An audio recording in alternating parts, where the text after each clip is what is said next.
We've been talking about the mole for a couple days now, and you should feel pretty comfortable doing simple conversions, either for mole to mass, mass to mole, atoms to moles, etc., for both elements and compounds. And last time we talked about formula mass for ionic compounds and molecular mass for covalent compounds. And we're going to take that a step further today. It's actually a very, very simple process that you will master very quickly with a little bit of practice. So we've already converted quantities involving the mole. Today we're going to be looking at percent composition. We'll do it from chemical formulas today, and then we'll build upon that a little more today. And then tomorrow and the next day we'll get into the lab to determine the percent of water in a hydrate. And then next week we'll get into empirical and molecular formula determination. Again, yesterday we talked about formula mass and molecular mass, and we're going to use those concepts today to determine percent composition. Percent composition is just one type of elemental analysis. Elemental analysis is a procedure you can use to identify an unknown substance. Let's say in 10 years from now, you have become a crime scene investigator and you are at a crime scene and you see some foreign substance on the ground, and being the good little chemist that you are, you want to figure out what it is. You'll take a sample of it and you can process it a number of different ways, and one thing you can do to process it is to determine its percent composition.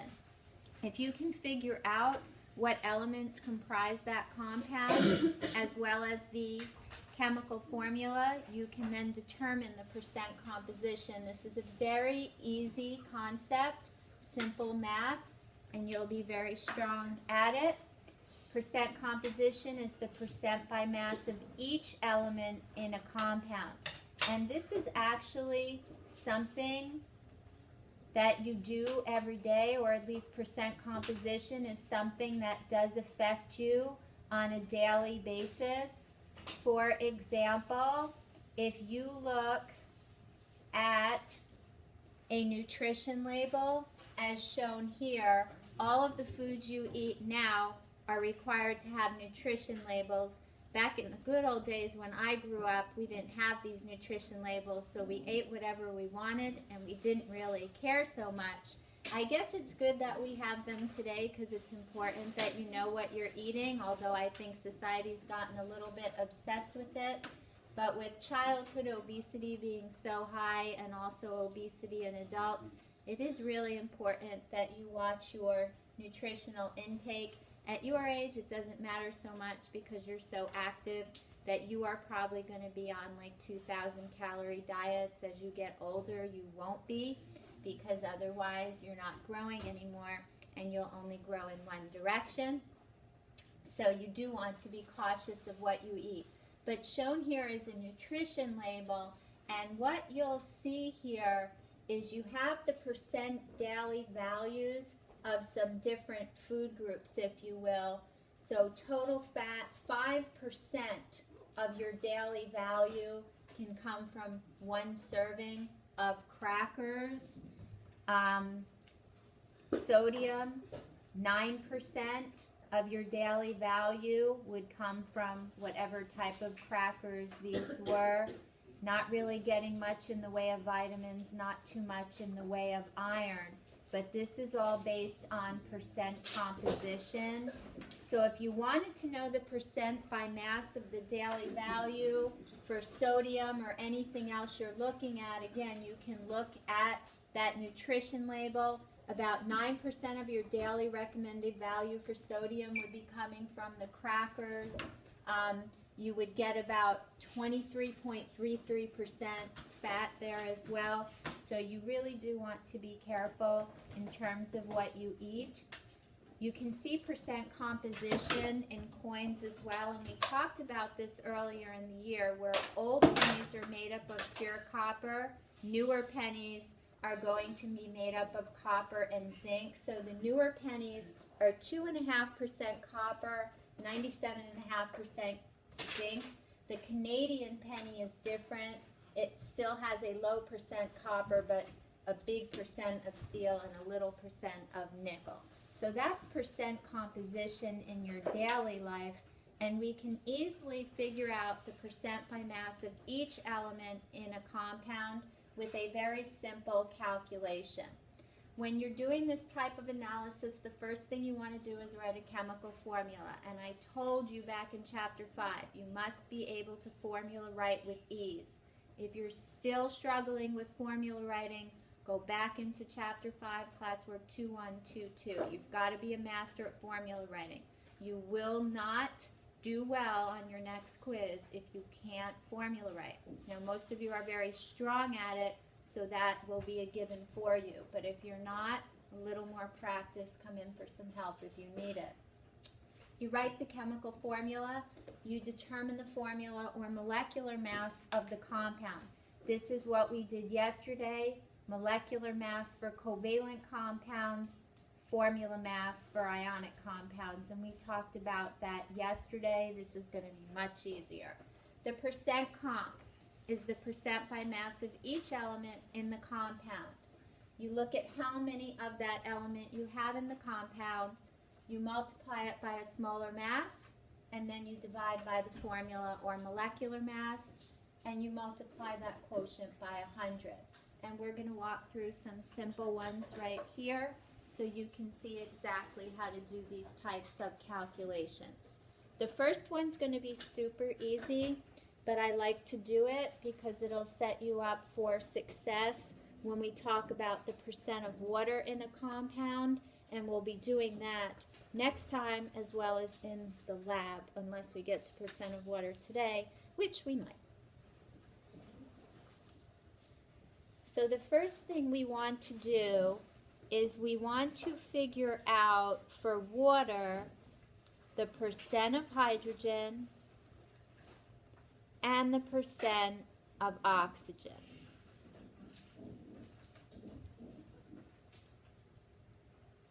So we want the percent by mass of each element in the compound.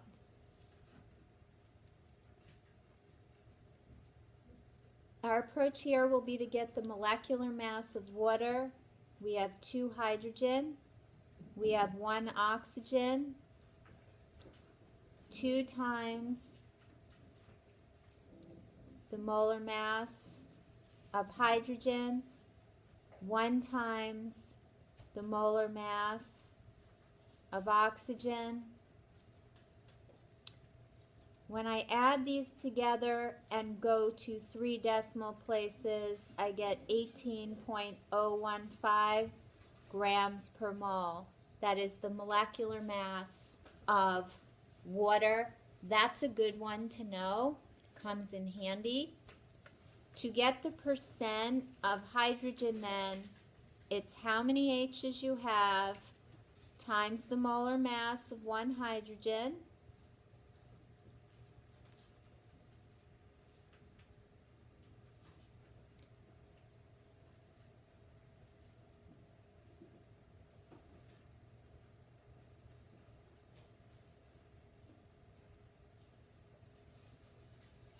And then you multiply by 100. And the directions say calculate the percent by mass to the nearest hundredth. So you'll round to the 100th place. And in water, you will always have 11.19% hydrogen. And this is illustrating the law of definite proportions or constant composition that we talked about in chapter 2. And that's one of the really nice things about this chapter. Not only is it critically important for chemistry, but it requires that you review a lot of concepts that we learned much earlier in the year.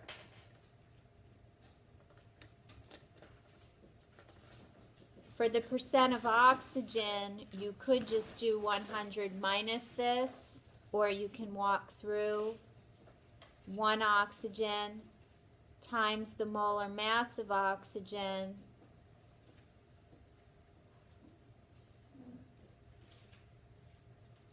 over the molecular mass of oxygen, molecular mass because it's a covalent compound, times 100, and that's going to be 88.81 oxygen. So water is always about 11% hydrogen and about 89% oxygen. So to do percent composition, it's really very, very simple. You just have how many you've got times the molar mass over the molecular or formula mass. Can you just do like one of them and then subtract the 100? Yep. Okay. The only problem is if you made a mistake, you're going to make it again.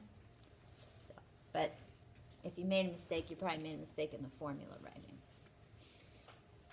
You also can have compounds with 3 or more elements, so that would be a little more tedious. But you could do 2, and then 100 minus the sum of the 2 would work.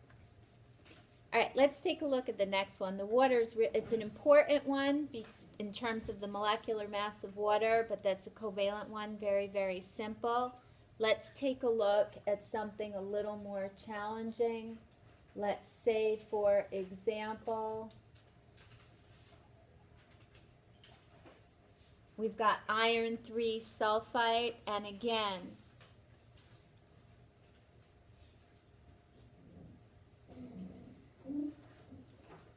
you have to be able to formula write with ease.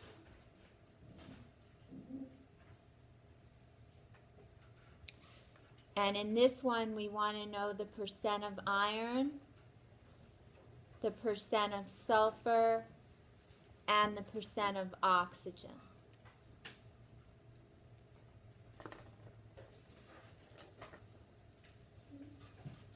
How many iron do we have? 2. How many sulfur? 3. How many O's? You got it. We're going to get the molar mass of each element off the periodic table.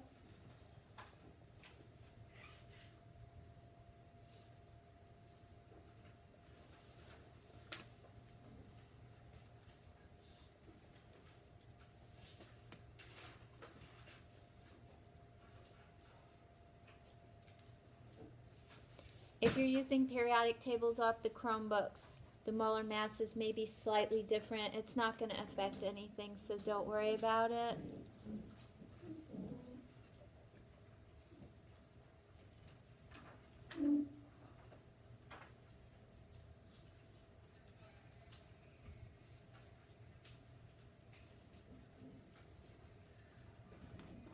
And that will be the formula mass of iron 3 sulfite. And that we learned how to do last time.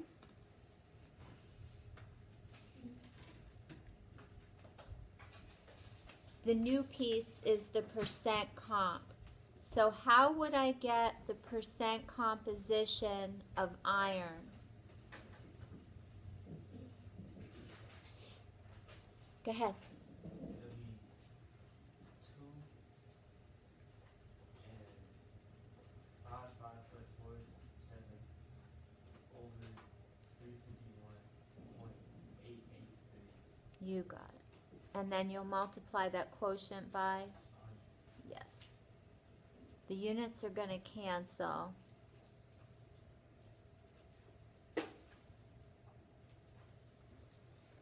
And so the percent of iron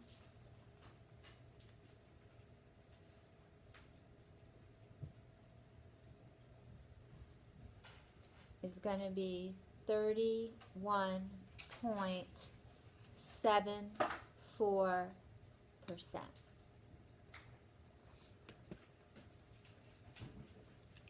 How would I get the percent of sulfur?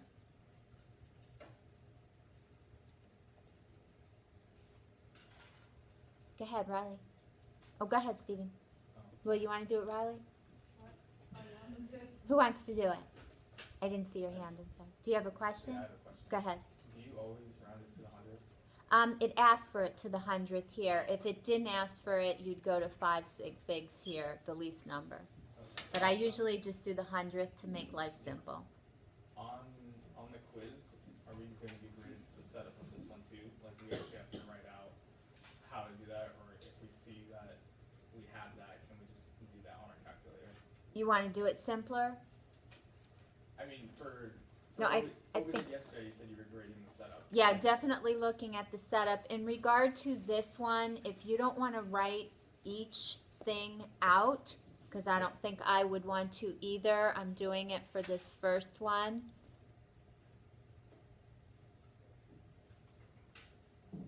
Instead of writing that there, you could do something like this, but you would also have to show the multiplication by 100. That got a little sloppy. I was going to show you in the next one. But yeah, if you wanted to do it out this way and then write the percent so you don't have to write each thing out again and again, that's fine. I'm just doing it here because it's really the first big one so everybody can follow. So on the quiz, you are grading the setup, even if it is as simple as what you just showed. I need to see as much as this, Okay. but I don't need to see all of that. I'm gonna say I could do the next one. Well, Riley wants to do it and then you can do the next one. Oh, Unless Riley wants to give it to you. no. Go ahead, Riley. 3 times 32.06 grams over 351.883 grams.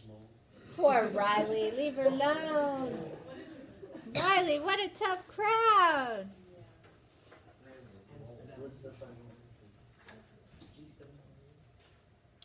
You get 27.34%.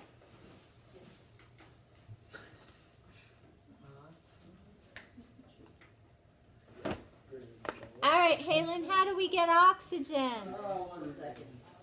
Okay, wait, okay. So you would put 9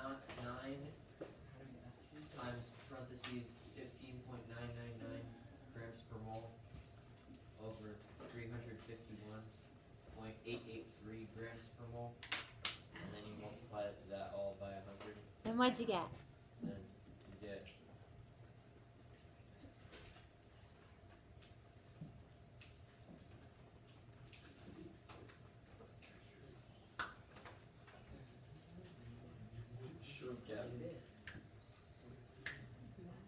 40.92%.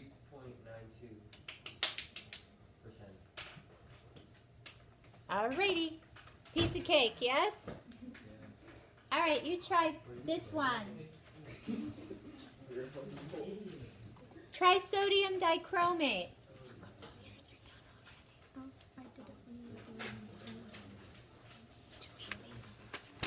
Riley, you said that.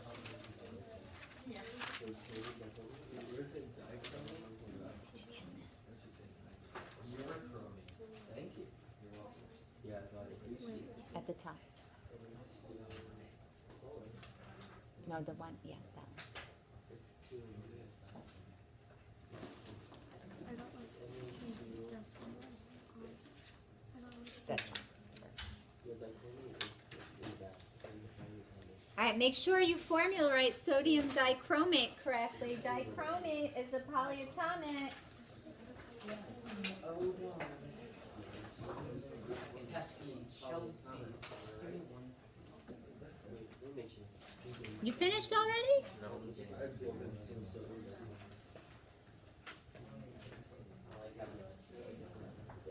You're welcome. Do you want to check your formula writing of sodium dichromate? Wait, I'll do. I'm just going to show you what. Not to let me put 2 first. Well, don't look. Well, I don't. Don't worry, my hand's in the wrong spot anyway. Hang on 1 second, please. Make sure you formula wrote correctly before you embark. Did you? Oh, yes. All right, now you got to try it. I didn't see that. Oh.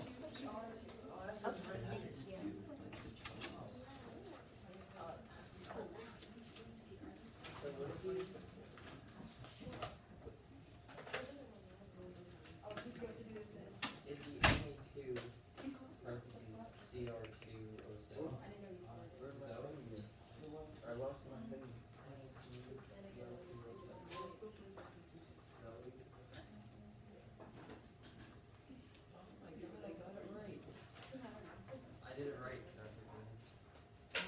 Nothing works. Trying to do percentages.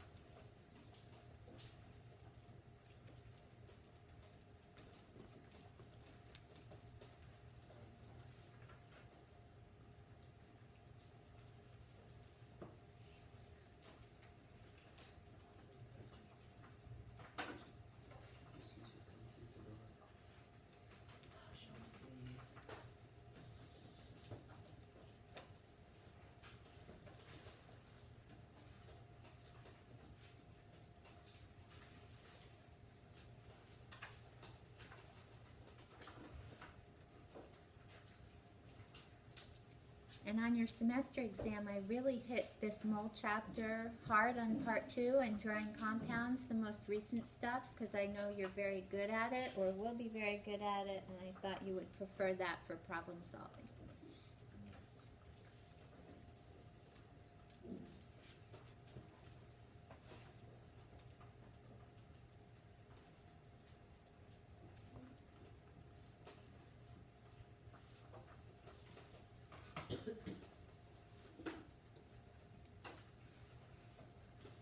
Are we ready for an answer reveal?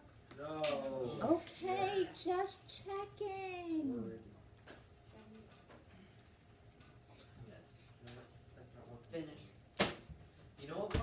No, he's good at Hey, I'm saying that he's good Hey. at I'm being nice to him. don't be fresh. I wasn't fresh. Yes, he's so clean. Shut down. Education. Oh, gosh. Did you get what I got? And you'll note that I abbreviated over here so I didn't have to write the same thing again and again and again. So I'll take as much work as shown up there. I did it. I have sand in my feet. Oh, Will. It's so bad. Ew, nasty. I can't get the sand out of my like. Will. What? What? Are you recording?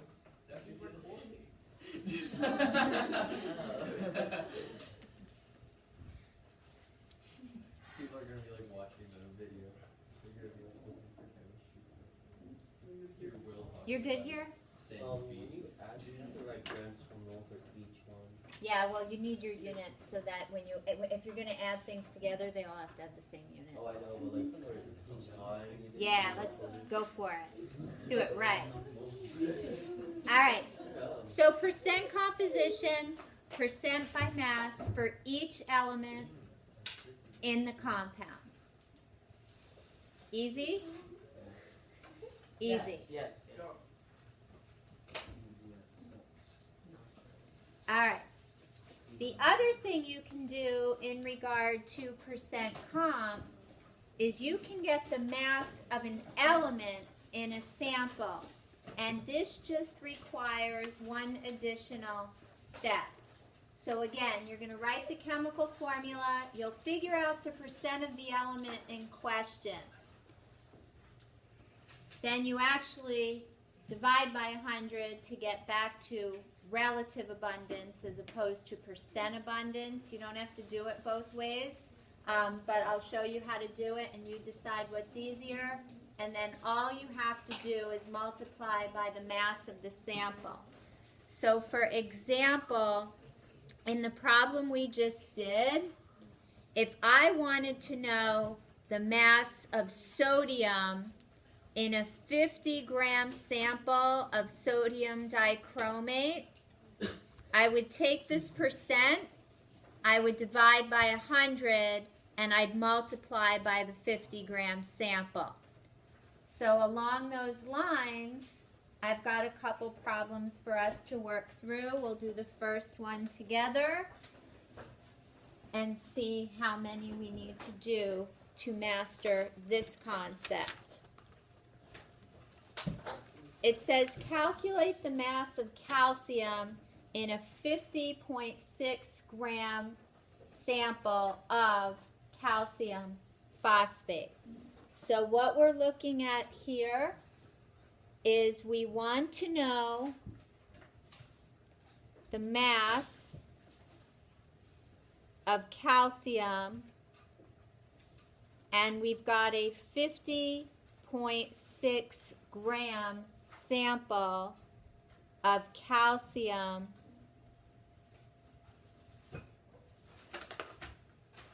phosphate. So my approach here is, in order to get the mass of calcium, I first have to get the percent of calcium. Once I get that, I can get the mass of calcium. So in calcium phosphate, I have 3 calcium, 2 phosphorus, and 8 oxygen.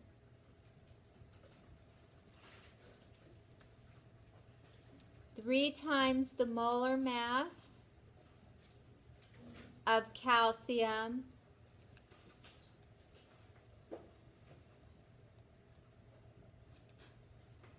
two times the molar mass of phosphorus, 8 times the molar mass of oxygen,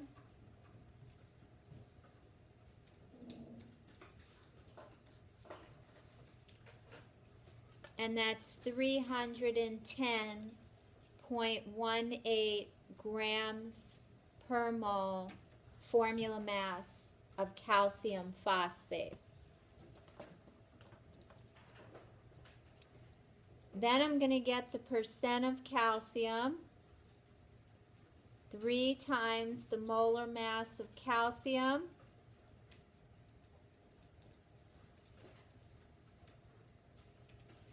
over the formula mass,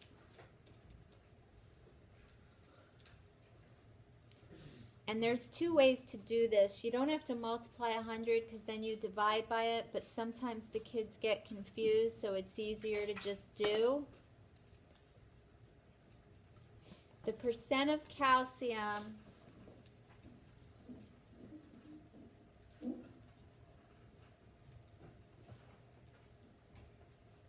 is 38.76%.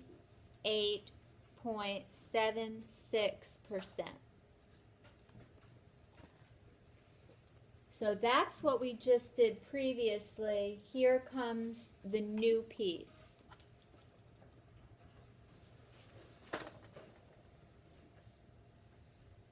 To figure out the mass of calcium, I'm going to take that percent and divide by 100.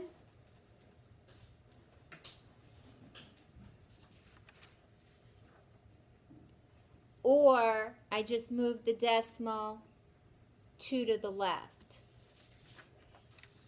And then I'm going to multiply it by the sample amount given.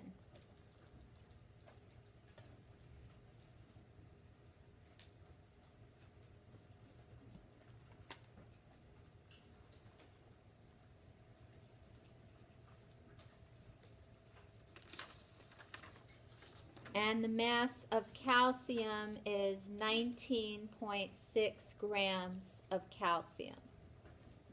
And again, if it's easier for you not to multiply by 100 and divide by 100, that's fine. You could have just had this piece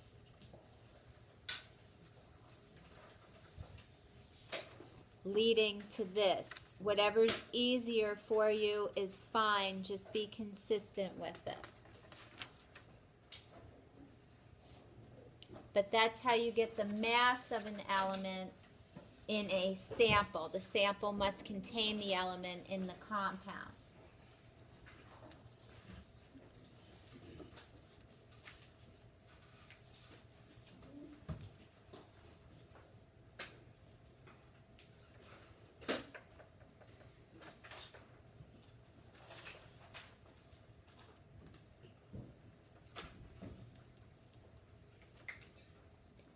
So looking at the problem highlighted in green, we want to get the mass of lithium in 41.8 grams of lithium chromate. And it might say in a sample of 41.8 grams of lithium chromate.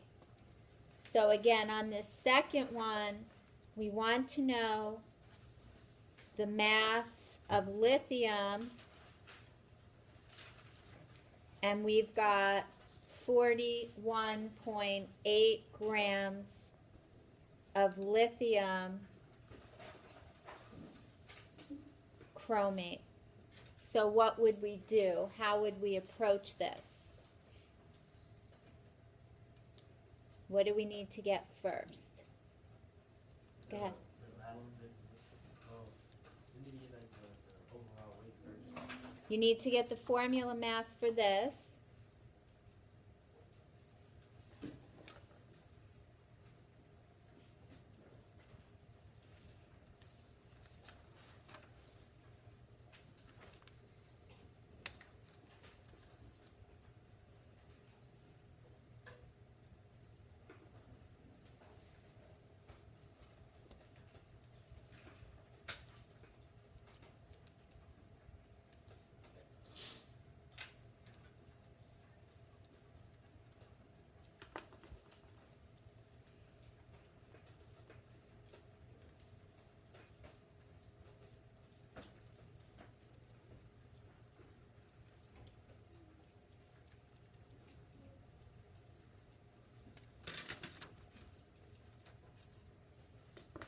So I've got the formula mass for lithium chromate.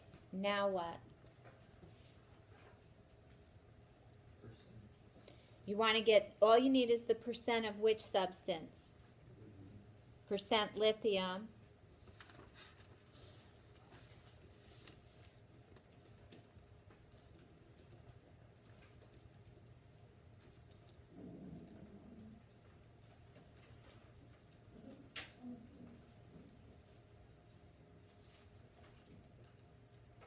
Now, do you want to get it as a percent, or you just want to divide and multiply by the sample? What's easier for you? Just let it rip? Okay.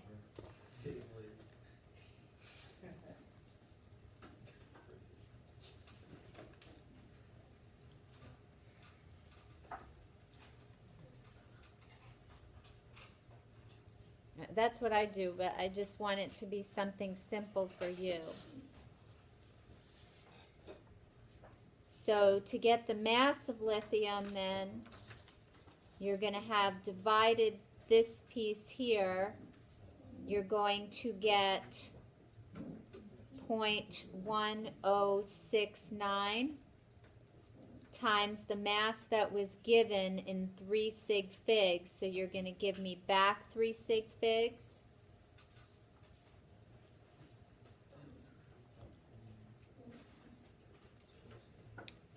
And that's going to be 4.47 grams of lithium.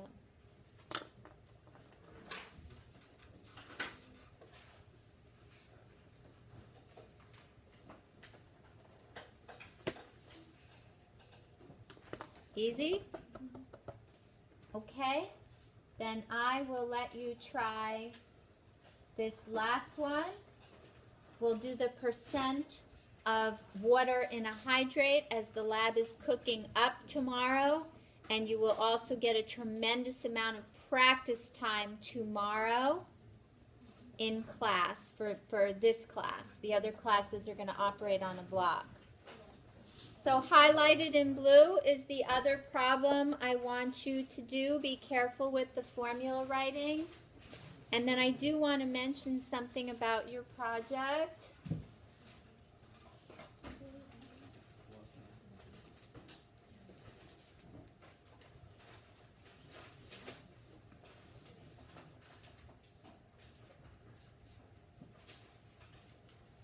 And again, make sure you're formula writing correctly.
How'd we do?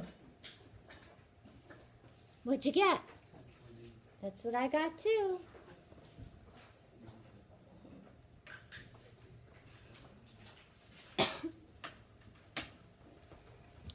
And in terms of what we've done today with percent comp only deals with problem 17. And then 18, 19, and 20 deal with the mass of an element in a compound. Next time what we're going to be doing is figuring out the percent of water in a hydrate. We'll start from a chemical formula, and then we'll figure out how to determine the percent of water in a hydrate in the laboratory. Questions? And again, this all goes back to what we did yesterday with our formula and molecular mass, so you must master that concept. All right, so this will be the middle component in regard to our learning goal, and it looks like you're doing very well with it. It's a very mathy chapter. It does require practice. You must practice.